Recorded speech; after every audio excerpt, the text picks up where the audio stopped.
Big Boss common man. So இந்த வீடியோவில் நம்ம இன்னைக்கு எபிசோடோடைய ரிவ்யூ பற்றி கண்டிப்பாக டிஸ்கஸ் பண்ண போகிறோம். அதுக்கு முன்னாடி ஒரு பெரும் பிரச்சனை வந்து பண்ணிட்டானுங்க அப்படிங்கிறது தான். ஸோ முனியம்மா அவர்களை வந்து பார்த்தீங்கன்னா விதிகளை மீறி விட்டார்கள் அப்படின்ற மாதிரி ஒரு கான்ட்ராக்டில் அவங்க வந்து சைன் பண்ணியிருப்பாங்கல்ல, அதை மீறி எப்படி போஸ்ட் பண்ணாங்க அப்படிங்கிறது தெரில, மொபைல் எப்படி அலோட் அப்படிங்கிறது தெரில, இந்த மாதிரி ஏகப்பட்ட கான்ட்ரவர்சி. அப்போ இதுவும் வந்து உருட்டா அப்படின்ற மாதிரி வந்து நிறைய மக்கள் வந்து பார்த்தீங்கன்னா இப்போ இந்த பிக் பாஸ் காமன் மேன் நிகழ்ச்சியும் பிக் பாஸ் நிகழ்ச்சியும் பற்றி புரிய ஆரம்பிக்கிறாங்க அப்படிங்கிறது எத்தனை பேர் வந்து பார்க்குறீங்க. அதை பற்றி அந்த வீடியோவில் தெளிவாக டீட்டெயிலாக பார்க்க போகிறோம். ஸோ வீடியோக்குள்ள போகிறதுக்கு முன்னாடி நம்ம சேனல் நீங்கள் புதுசாக இருந்தீங்க, சப்ஸ்கிரைப் பண்ணாமல் பார்த்துருந்தீங்க, கண்டிப்பாக சப்ஸ்கிரைப் பண்ணி ஆதரவு கொடுங்க. வீடியோ மறக்காமல் ஒரு லைக்கை போட்டுக்கோங்க. இப்போ நம்ம வீடியோக்குள்ளே கண்டிப்பாக போகலாம். ஸோ இன்னைக்கு போர்ஷன் பொறுத்த வரைக்கும் வந்து பார்த்தீங்கன்னா, என்னடா அது காமன் மேன் சொல்லி பேரை வச்சுட்டு எல்லாத்தையும் கூப்பிடணும் அப்படிங்கிறத மக்களை காப்பாற்றணும்ல, அதுக்காக கும்பு ஆர்டிஸ்ட்டு, ஒரு ஸ்பைடர் மேனுக்கு இல்லை ஸ்பைடர் உமனு, ஜோசியக்காரரு, அந்த மாதிரி டேட்டா சயின்டிஸ்ட், இந்த மாதிரி ஏகப்பட்ட பேர்கள் வந்து இன்றைக்கி வந்து உள்ளே வந்திருந்தாங்க அப்படிங்கிறது பார்க்க முடியுது. இன்றைக்கி வந்து மாயா வந்து நான் ஜட்ஜ் பண்ணணும், ப்ளீஸ் எனக்கு யாராவது விட்டு கொடுங்க அப்படின்னு சொன்னோடனே ஆரி வந்து பெருந்தன்மையாக நான் வரேன் அப்படின்ற மாதிரி வந்து விட்டு கொடுத்துட்டாரு. ஸோ அவர் வந்து பார்த்தீங்கன்னா இன்றைக்கி அவருடைய பொட்டன்ஷியலில் என்ன இருக்குது, அவர் ஆங்கர் எப்படி பண்ணுறாருன்னு சொல்லி பார்த்தீங்கன்னா ஒன்றும் பண்ணல, சும்மா ஜாலியாக அப்படியே உட்காந்துட்டு. ராஜு கூட நல்லா பண்ணார், பட் ஆரி வந்து அந்தளவுக்கு ஓச்சியோ அப்படின்னு சொல்லி போயிட்டாரு. ஒரு கவுண்டர் கூட வந்து பார்த்தீங்கன்னா பெருசாக இல்லை அப்படிங்கிறது பார்க்க முடிஞ்சிச்சு. இது ஒன்றா. அடுத்து ரொம்ப முக்கியமான ஒரு அப்டேட், இதுதான் வந்து நம்ம பார்த்தே ஆகணும். ரொம்ப முக்கியமான ஒரு அப்டேட்டு என்ன அப்படின்னா, முனியம்மாவோடைய பிரச்சனை. அதை பேசிட்டு அதுக்கடுத்து ரிவ்யூ போயிடும்.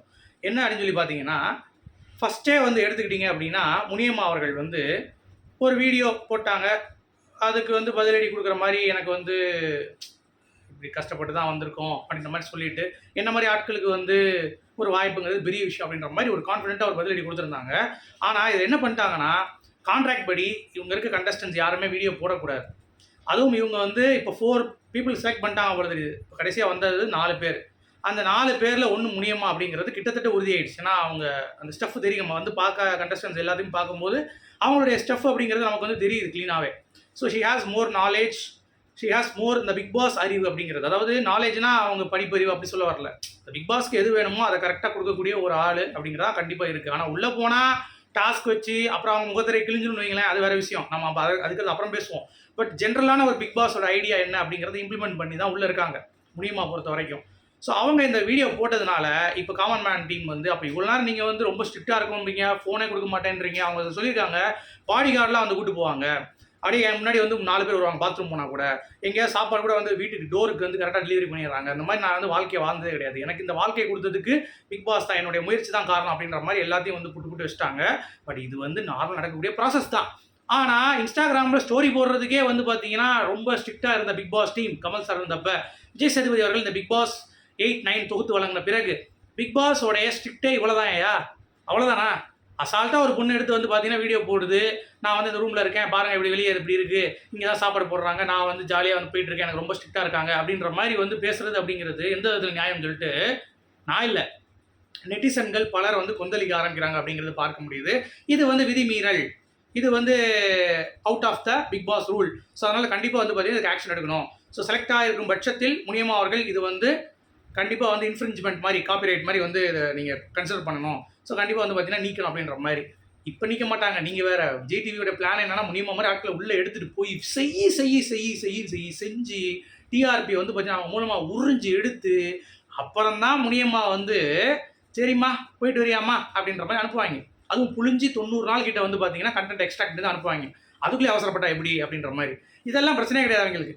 நீ போடுமா அதை பார்த்துக்கலாம் அப்படின்ற மாதிரி. இப்போ வந்து பிக் பாஸோடைய டீமு அவங்களுடைய அந்த குவாலிட்டி கண்டென்ட்னு ஒன்று இருக்குது. அப்புறம் வந்து பார்த்தீங்கன்னா இதெல்லாம் பிக் பாஸ் பண்ணாதான் பிக் பாஸ் அப்படின்ற மரியாதை இருந்துச்சு. இப்போ அதெல்லாம் கிடையாது. பிக் பாஸ் என்னன்னா சேதண்ணா அப்படின்றானுங்க. அதுக்கான ஒரு மவுஸ் குறைஞ்சிருச்சு. ப்ளஸ் பிக் பாஸ் அப்படின்ற ஒரு பெரிய ஷோ அப்படிங்கிறதே வந்து பார்த்தீங்கன்னா மக்கள் மனசில் வந்து ஒரு பிம்பம் வந்து கட்டமைக்கப்படலை. அதனால் வந்து நீ என்ன போடுறியா போட்டுக்கோ, டிஆர்பி வருது, அது மூலமாக என் சேனல் 4 பேர் பார்க்குறாங்களா பாரட்டும் அப்படின்ற லெவலுக்கு டிஆர்பி ரொம்ப அடியாகிறதுனால முனியம்மாவை என்கரேஜ் தான் பண்ணுறானுங்க. நிறைய நியூஸ் வந்துச்சு என்கிட்ட சரி கேட்டிங்க, ஐயோ நீக்கிட்டாங்களா, அது வந்து ரூல் கிடையாது, ரூலுக்கு மீறிட்டாங்களே அப்படின்னு சொல்லிட்டு. அதெல்லாம் ஒரு வெங்காயம் கிடையாது. அவனுங்க வந்து அப்படியே ஆரத்தி எடுத்து உள்ளே கூப்பிட்டு வச்சு செஞ்சு தான் முனியம்மா அனுப்புவாங்க அப்படிங்கிறத இதன் மூலமாக நீங்கள் புரிந்து கொள்ள வேண்டும். ஸோ ஓகேவா? ஸோ இதுதான் வந்து கான்செப்ட். அடுத்து ரொம்ப முக்கியமான ஒரு அப்டேட்டுங்க. என்னன்னு பார்த்தீங்கன்னா, நான் ஏற்கனவே சொன்ன மாதிரி உள்ளே இருக்க கண்டஸ்டன்ஸ் என்னடா பிடிங்கிருக்கீங்க அப்படின்ற மாதிரி பக்கா எடுத்து போட்டிருக்கானுங்க எல்லா வெரைட்டிலும். அதுக்கு வந்து காமன் மேன் டீமுக்கு ஒரு வாழ்த்துக்கள். ஏன்னா நான் கூட வந்து இது தெரியணும்ல, அந்த மாதிரி வந்து ரேண்டமாக தான் எடுத்திருக்கானுங்க. ஒரு சில பேர் வந்து எடுத்திருக்கானுங்க அப்படிங்கிறது பார்க்க முடியுது. ஒரு சில பேர் அப்படிங்கிறது விஜய் டிவியில் இருக்கக்கூடிய எல்லாருமே சொந்தக்காரவங்க, விஜய் டிவியில் ஜோசியம் பார்க்குறவங்க, விஜய் டிவிக்கு தெரிஞ்சவங்க, இந்த கும்பு ஆர்டிஸ்ட்டு அந்த மாதிரிலாம். ஸோ உள்ள கண்டஸ்டன்ஸ் வர்றது ஒரு ஜோசியக்காரர் ஒருத்தர் வராரு. அப்புறம் வந்து ஒரு குங்ஃபூ பாண்டா ஆர்டிஸ்ட் அவங்க வந்து பார்த்தீங்கன்னா வராங்க. ஹூ ஹூ அப்படின்ட்டு 2 பேருமே பெரிய இம்ப்ரெசிவாக இல்லை. இவர் என்னமோ ஜோதிடம் படிக்கிற மாதிரியே படிச்சுட்டு இருக்காரு. அந்த அம்மா வந்து பார்த்தீங்கன்னா ஹா ஹூங்குது ஒன்றும் பெரிய இம்ப்ரெசிவாக மற்றபடி எதுவுமே இல்லை. பற்றி விட்டாங்க. கிளம்புங்க நீங்களாம் வந்து பார்த்தீங்கன்னா காற்று வரணுன்ட்டாங்க. அடுத்து தான் மெயின் ஒரு திருநங்கை வராங்க. அடுத்து வந்து பாஷா அப்படின்னு சொல்லிட்டு ஒரு ஆட்டோ டிரைவர் வராரு. அவர் உள்ளே வரும்பொழுதே சும்மா மஜா பண்ணுறாப்புல. நம்ம அண்ணன் உள்ளே வந்தால் எப்படி இருக்கும் அந்த மாதிரி ஒரு ஃபீல் வந்து கொடுக்குறாப்புல. நான் பார்த்தானே கண்டுபிடிச்சிட்டேன். சரி இந்த பையன் செலக்ட் ஆயிடுவான் அப்படின்னு சொல்லிட்டு கரெக்டாக வந்து பார்த்தீங்கன்னா எல்லாத்தையும் கண்டுக்கவே இல்லை. அடிச்சு தூக்கி எதுக்குமா ஆகுது. அந்த ஒரு திருநங்கை கிட்ட வந்து பார்த்தீங்கன்னா பேசுகிறதே பெரிய கஷ்டம். அவங்கள்ட்ட வாதம் எடுத்து ஜெயிப்பது அப்படிங்கிறது வந்து மிகப்பெரிய ஒரு கஷ்டம். ஏன்னா அவங்க வந்து பார்த்தீங்கன்னா பயங்கரமாக அந்த ஸ்கில்ஸ் இருக்கும். நான் எல்லா திருநங்கையும் நான் பேசிக்காக சொல்லும் பொழுது அப்படி இருக்கும் அவங்களுடைய ஸ்கில்ஸ்லாம் வாதாடுறதெல்லாம். ஸோ அப்படி இருக்கும்போது அவங்ககிட்டே வந்து அசால்ட் பண்ணிவிட்டு அவங்களே டாமினேட் பண்ணுற மாதிரிலாம் வந்து பேசி முடிச்சு விட்டதெல்லாம் வந்து பார்த்தீங்கன்னா வேறு லெவல் சம்பவம். அதனாலே பாஷா வந்து பார்த்தீங்கன்னா செலக்ட் ஆகிட்டார் அப்படிங்கிறது பார்க்க முடிஞ்சு. ஸோ தட் இஸ் குட் அப்படிங்கிறது தான். அடுத்து தான் இந்த ஸ்பைடர் உமனும் டேட்டா சயின்டிஸ்ட்டும். ஸ்பைடர் உமன் அப்படின்னா வெப்பு விட்டு இப்படி பண்ணுது அப்படி பண்ணுது அது பார்த்தானே தெரிஞ்சிருச்சு. ரைட்டா பிக் பாஸுக்கு தேவை அனைத்து தகுதிகளும் இந்த பெண்கிட்ட இருக்குது, பார்த்தோன்னே நம்ம சொல்லிடலாம் அப்படின்ற மாதிரி டக்குன்னு அவங்க செலக்ட் பண்ணிட்டாங்க. அந்த பொண்ணு வேறு எதுவும் பெருசாக பண்ணல. டான்ஸ் ஆடுறது க்யூட்டாக வந்து பார்த்தீங்கன்னா ரியாக்ஷன் பண்ணுது. ஸ்பைடர் உமன் மாதிரி அப்படி படுத்துட்டு அப்படின்னு சொல்லிட்டு டம் விட்டுட்டு தெரியுது. இந்த மாதிரி தான் வந்து பண்ணிட்டு இருந்துச்சு. மற்றபடி ஏதாவது புதுசாக பண்ணுச்சு அப்படிங்கிறது தான் ஒன்றுமே இல்லை. ஆனாலும் எடுத்துட்டாங்க. இன்னொரு டேட்டா சயின்டிஸ்ட் அப்படின்னு சொல்லிட்டு அவர் தன்னை க்ரூம் பண்ணிகிட்டே இருக்காப்புல. அதை பார்த்துட்டு நீ கிளம்புப்பா அப்படின்றாங்க. முடிஞ்சு போச்சா. அடுத்து விஜே சுகுமாரன் இருக்கார்ல ஆங்கர். அந்த பையெல்லாம் வந்து பார்த்தீங்கன்னா சும்மாவே வந்து பேசுவான். அவன் வந்து பார்த்தீங்கன்னா ஒரு அந்தளவுக்கு மெச்சூரிட்டி கிடையாது. எப்படா இவங்களாம் ஆங்கர் எடுத்தாங்க அப்படின்னு சொல்லி நம்ம வந்து பேசியிருந்தோம். அதே மாதிரி உள்ளே எடுத்துட்டாங்க. அவன் சும்மா வந்து உண்மையெல்லாம் பேசிகிட்டு இருக்கான். ஆன் ஹோல்டு கொடுத்துட்டாங்க. என்னை பொறுத்தவரைக்கும் ரிஜெக்ட் பண்ணியிருக்கணும். அவனை பெருசாக வந்து பார்த்தீங்கன்னா எதுவுமே வந்து பண்ணலை, அது கான்ட்ரிபியூட் பண்ணல அந்த ஷோவுக்கு அப்படிங்கிறது தான். பட் இருந்தாலும் ஹோல்டு பண்ணிட்டாங்க அப்படிங்கிறது. அடுத்து 2 சிங்கப்பெண்கள் அப்படின்னு சொல்லிட்டு 2 பேர் வந்தாங்க. ஒருத்தவங்க வந்து பார்த்தீங்கன்னா நல்லா கான்ஃபிடென்ட்டாக பேசினாங்க. அவங்களுக்கு ஓகே ஆன் ஹோல்டு கொடுத்துட்டாங்க. இன்னொருத்தவங்களுக்கு ஜேர்னி முடிஞ்சிருச்சு. அப்புறம் மாயா வெங்கடேசன் ஒருத்தவங்க வந்தாங்க.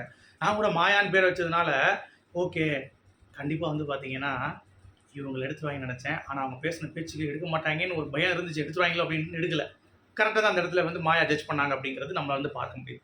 இந்த லாஸ்ட்டாக அந்த 2 பொண்ணுங்க சொன்னேன்ல, அதில் ஒரு பொண்ணு வந்து சண்டை போடுது. எனக்கு வேணும், நீங்கள் எப்படி ஆன் ஹோல்டு கொடுப்பீங்க, எனக்கு க்ரீன் வேணும் அப்படிங்குது. நோ அப்படின்றாங்க. என்னவா நீ இப்படி பண்ணுற அப்படின்றாங்க. இன்னொரு பொண்ணுக்கு ரெட்டை கொடுத்து விட்டாங்க. ஆக்சுவலாக அந்த பொண்ணு வந்து பார்த்தீங்கன்னா ரொம்ப ஃபார்மலாக தான் பேசினாங்க. பட் இந்த பொண்ணு வந்து ரொம்ப அடித்து பயங்கரமான பாயிண்ட்ஸ்லாம் வந்து முன் வச்சாங்க அப்படிங்கிறது தான். பட் இருந்தாலும் நமக்கு வந்து ஒரு பயம் வந்துருச்சு. என்னடா இந்த பொண்ணு இங்கேயே வந்து இப்படி பண்ணுதுன்னா பிக் பாஸ்ல வந்து பார்த்தீங்கன்னா போராட்டம் பண்ணிச்சுன்னா அவ்வளோதான் போலையே, முடிச்சு விட்டுரும் போலே அப்படின்ற மாதிரி இருந்துச்சு. ஸோ ஆக மொத்தம் இன்றைக்கி எபிசோட் வந்து கொஞ்சம் சியர்ஃபுல்லாக தான் இருந்தது, பார்க்குறதுக்கு நல்ல அம்சமாக இருந்தது அப்படிங்கிறது தான். ஸோ இதில் வந்து 2 செலெக்ஷன் தான். ஒரு காதர் பாஷான்னு ஒருத்தவர், அப்புறம் வந்து ஒரு ஸ்பைடர் உமன் செலக்ட் ஆயிருக்காங்க அப்படிங்கிறது. அப்புறம் மிச்சம் எல்லாம் ஒரு ஆன் ஹோல்டில் தான் வந்து பார்க்க முடிஞ்சு. ஸோ உங்களுடைய கருத்துக்கள் சொல்லுங்கள். மீண்டும் சூப்பரான சந்திப்போம். ஓகே, அது வரைக்கும்